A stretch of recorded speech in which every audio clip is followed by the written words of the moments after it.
इस कहानी के सभी पात्र और घटनाएं काल्पनिक हैं। इसका किसी भी व्यक्ति या घटना से कोई संबंध नहीं है। इस कहानी को सिर्फ मनोरंजन के लिए बनाया गया है, इसलिए इसमें जो भी दुर्व्यवहार होगा आप उसको गंभीर मत लीजिएगा। धन्यवाद। और अगर आपको मेरी कहानी अच्छी लगेगी तो आप मेरे चैनल को सब्सक्राइब, लाइक और कमेंट कर सकते हैं, ताकि मैं आपके लिए और भी नए नए तरीके की कहानियाँ लेकर आ सकूं जो आपको पसंद आएगी। धन्यवाद। मीरा अपना काम कर रही थी कि तभी उसके दरवाजे में फिर से कोई दस्तक देता है। वो दरवाजे की तरफ देखते हुए, इस वक्त कौन आ गया? वो दीवार पर लगे घड़ी पर टाइम देखती है तो उसको महसूस होता है शायद उसकी आंटी और बहन आ गए होंगे। इसलिए वो जल्दी से दरवाज़ा खोलने के लिए चली जाती है, लेकिन जैसे ही वो दरवाज़ा खोलती है तो उसकी आंखें फटी की फटी रह जाती है, क्योंकि उसके सामने वो लड़का खड़ा था जिसको वो पसंद किया करती थी। वो लड़का जैसे ही मीरा को देखता है तो मीरा से पूछता है, ये क्या हाल बना रखा है तूने मीरा?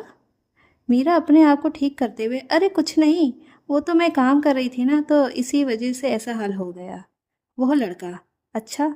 फिर वह पूरे घर को देखता है, जिससे उसको पता चलता है वो घर में पोछा लगा रही थी। मीरा, अंदर आना सूर्य। बाहर क्यों खड़ा है?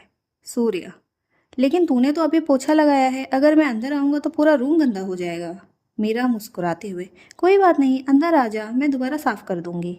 सूर्य, पक्का कर देगी ना? नहीं तो तुझे फालतू में मेरी वजह से डांट पड़ जाएगी। तुझे तो पता है तेरी आंटी तुझे कितना डांटती रहती है।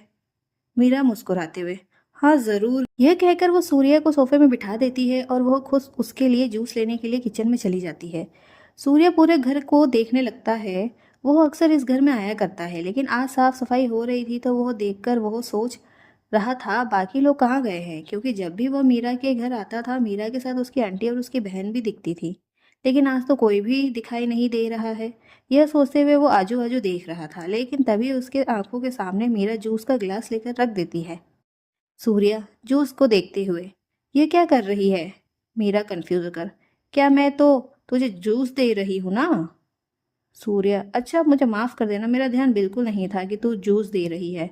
सूर्य की बात सुनकर मीरा बोली, तो ध्यान कहाँ है तेरा? सूर्य, अरे तेरी बहन और आंटी दिखाई नहीं दे रहे हैं?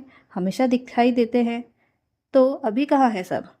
मीरा, अरे वो तो मार्केट गए हैं, आते ही होंगे, तू बैठ जा, उनसे मिलकर जाना। सूर्य, हाँ वो तो है, कॉलेज का भी पूछना था, उसने होमवर्क किया या नहीं किया है, ताकि मैं उसके नोट्स ले जाकर अपना काम कर सकूं। मीरा जैसे ही ये सुनती है उसके दिमाग में याद आता है कि उसने भी तो असाइनमेंट किया नहीं है, कल उसको कॉलेज भी जाना है।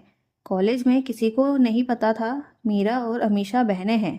अमीषा किसी को भी भनक लगने नहीं देती थी कि उसकी बहन घर की नौकरानी है, क्योंकि अगर सबको पता चलेगा कि वह उसकी बहन है तो उसके साथ उसका भी मजाक उड़ाया जाएगा, इसलिए दोनों कभी भी एक साथ कॉलेज नहीं जाते थे। अमीषा कॉलेज अपने पापा की सेकेंड हैंड कार से जाती थी और मीरा अपने टूटी हुई साइकिल से कॉलेज जाती थी। दोनों के साथ ना जाने की वजह से किसी को भी उन पर शक नहीं होता था। कॉलेज में मीरा का काफ़ी ज़्यादा मजाक उड़ाया जाता था, क्योंकि वो कभी भी अच्छे कपड़े पहनकर नहीं आती थी, हमेशा फीके कपड़े पहनकर आती थी, और कभी कभी तो उसके कपड़े इतने ज़्यादा फीके होते थे कि थोड़ा सा भी अगर उसको धक्का दे दो तो उसके कपड़े फट जाया करते थे, और इसी का ही मजाक कॉलेज में बना हुआ था। लेकिन सभी उससे दोस्ती भी इसलिए करना चाहते थे क्योंकि वो पूरे कॉलेज की टॉपर थी। लेकिन घर पर प्रेशर की वजह से आजकल उसके स्कॉलरशिप भी बंद हो रही थी। जब से अमीषा को पता चला था कॉलेज की स्कॉलरशिप उसको मिल रही है, वो अपनी माँ को बोलती है कि उसको ज़्यादा टॉर्चर करने के लिए, क्योंकि अगर उसको स्कॉलरशिप मिलता रहेगा तो मीरा अपनी मन मर्जी करने लगेगी, और अमीषा नहीं चाहती थी कि वो अपनी मन मर्जी कर सके। जितना भी स्कॉलरशिप वाले पैसे आते थे वो सब वो लोग छीन कर ले जाते थे और उसको कुछ भी नहीं देते थे। मीरा कुछ नहीं कहती थी, उसके पास रोने की सिवाय कुछ और ऑप्शन नहीं था। वो काफ़ी ज़्यादा दुखी रहने लगी, लेकिन अपने आप को इस काबिल बनाना चाहती थी कि वो कभी भी किसी के सामने हाथ ना फैला सके। इसलिए वो चुपके चुपके पढ़ा करती थी, ताकि किसी को भी पता ना चले कि वो पढ़ाई कर रही है। लेकिन रिजल्ट में उसके अच्छे मार्क्स आ जाने की वजह से हमेशा उसकी आंटी और हमेशा हैरानी से देखती थी कि इसको इतना टॉर्चर करने के बाद भी यह स्कॉलरशिप कैसे ले लेती है। जैसे आज भी संडे का दिन है, अमीषा को पता है कि अगर आज इसको काम नहीं देंगे तो ये अपना सारा काम खत्म कर लेगी और फिर से कल क्लास में उसकी वाहवाही होगी। इसलिए वो अपनी मम्मी को बोलकर जानबूझकर उसको काम में लगा देती है। मीरा यह सब ख्यालों में खोई रहती है। तभी सूर्य उसकी आंखों के सामने चुटकी बजाता है। तब वो होश में आती है। सूर्य, क्या हुआ, इतना खोई क्यों है? मीरा, कुछ नहीं, वो असाइनमेंट याद आ गया ना, तो इस वजह से मैंने सोचा कि जल्दी से काम खत्म कर लूं, उसके बाद असाइनमेंट भी कर लूंगी। सूर्य, मतलब तूने भी असाइनमेंट नहीं किया है? सूर्य की बात सुनकर मीरा, हाँ मैंने भी असाइनमेंट नहीं किया। सूर्य, यार बुरा मत मानना, लेकिन मैं ये सोचकर आया था कि तूने तो असाइनमेंट कर लिया होगा, इसलिए मैं तुझसे नोट्स ले लेता।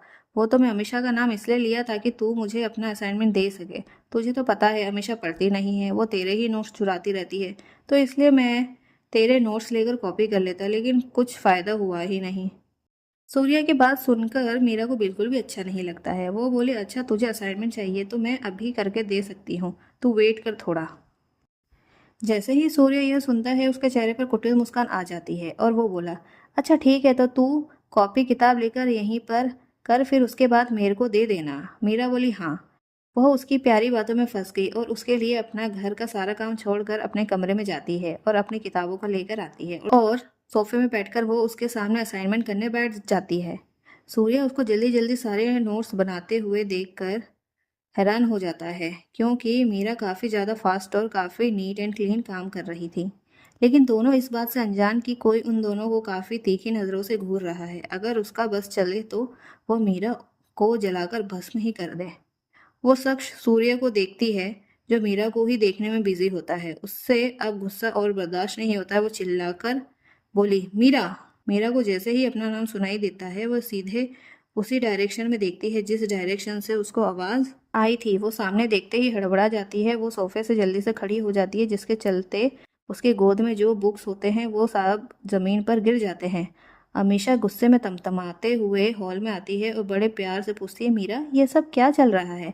तुझे तो काम दिया था ना घर की सफाई करने के लिए।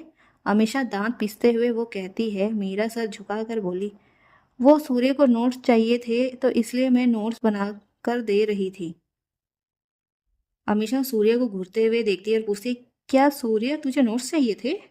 जैसे ही अमीषा ने मीरा के लिए तारीफ सुनी, सूर्य के मुंह से उसका दिल जलने लगा। वो गुस्से में, अच्छा बहुत नोट्स बांट रही है ना, ठीक है मेरा नोट्स भी तू ही करना, लेकिन पूरा घर सफाई करने के बाद देखती हूँ तेरे अंदर कितनी हिम्मत है कि तू नोट्स दे सके। और सूर्य तू चिंता मत कर, मैं वो नोट्स कंप्लीट होते ही मैं तेरे को नोट्स देने आ जाऊंगी। इसलिए सूर्य तू अभी जा, शाम को तेरे घर आती हूँ। सूर्य, लेकिन अमीषा हमेशा आंखों से उसको घूरते हुए देखती है। सूर्य कुछ नहीं बोलता है और चुपचाप उसके घर से निकलने लगता है। तभी रास्ते में उसको छवि दिखती है। वो छवि को देखकर नमस्ते बोलता है। छवि भी नमस्ते बोलती है। उसके बाद वो घर से निकल जाता है। सूर्य के जाते ही छवि और अमीषा ने जो गुस्सा रोक रखा था वो मीरा पर फूट पड़ता है। अमीषा मीरा की किताब को उठाती है और उन सारे नोट्स को फाड़ फूड़ कर फेंक देती है और गुस्से में उसके चेहरे को पकड़कर बोली, मेरे बॉयफ्रेंड को नोट्स देगी? बहुत शौक है ना तुझे नोट्स बांटने का। जब तेरे पास किताब कॉपी रहेगी ही नहीं तो तू नोट्स किसको देगी? अमीषा मीरा के नोट्स को लेकर किचन की तरफ जाने लगती है। मीरा जो तब से अपनी किताबों को फाड़ने से बचा रही थी, उससे ये हो नहीं रहा था, क्योंकि छवि ने उसको कसकर जो पकड़ रखा था। छवि जा, इसके सारी किताब जला देना, ना रहेगा बांस और ना बजेगी बांसुरी। इसको पता है सूर्य अच्छा लड़का है, यह अगर उसको पटा लेगी तो इसका सारा काम आसान हो जाएगा। इसके पीछे सूर्य घूमता रहेगा। अमीषा गुस्से में, यह होगा तब ना। अमीषा किताब को लेकर जाती है और चूल्हे में जलाने लगती है। अमीषा मीरा के चेहरे को पकड़कर, देख देख अपनी जलती हुई किस्मत, अब पता चलेगा कि दूसरों की चीज छीनने का क्या मतलब होता है। मीरा रोते रोते अपने किताबों को बचाने की कोशिश करती है। उसको तड़पता देख छवि चूल्हे के पास उसको धक्का दे देती है। मीरा जमीन पर गिर जाती है और चूल्हे से अपनी किताबों को निकाल कर उसको बुझाने लगती है, लेकिन आधी किताब तो जल गई थी। आधी किताब बची थी, उसका वो क्या ही कर लेती। वो अपनी किताबों को सीने से लगाकर बहुत जोर से रोने लगती है। एक वही मात्र चीज थी उसकी जिंदगी में जिसके चलते वो अपनी जिंदगी में कुछ कर सकती थी, लेकिन वो भी उससे छिन गया। बड़ी मुश्किल से वो दूसरों से किताब लेकर आया करती थी, लाइब्रेरी से किताब लेकर आया करती थी, लेकिन आज तो जो किताब लेकर आई थी वो भी जला दिया गया। अब वो क्या जवाब देगी लाइब्रेरी प्रोफेसर को? यही सब सोचते हुए वो रोने लगती है। कल उसको कॉलेज जाना है और उसको वो किताब जमा भी करनी है। अगर वो जमा नहीं करेगी तो उसको फाइन भरना पड़ेगा। वो बुक 500 से ऊपर की है, उसके पास तो 10 रुपये भी नहीं है। वह 500 का फाइन कहाँ से भरेगी। यह सब सोचते हुए वो बहुत ज़ोर ज़ोर से रोने लगती है।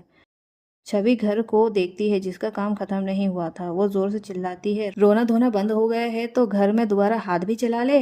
बाकी काम भी छोड़कर रोने धोने के पीछे पड़ी रहती है। बस इसका काम ना करने का बहाना चाहिए।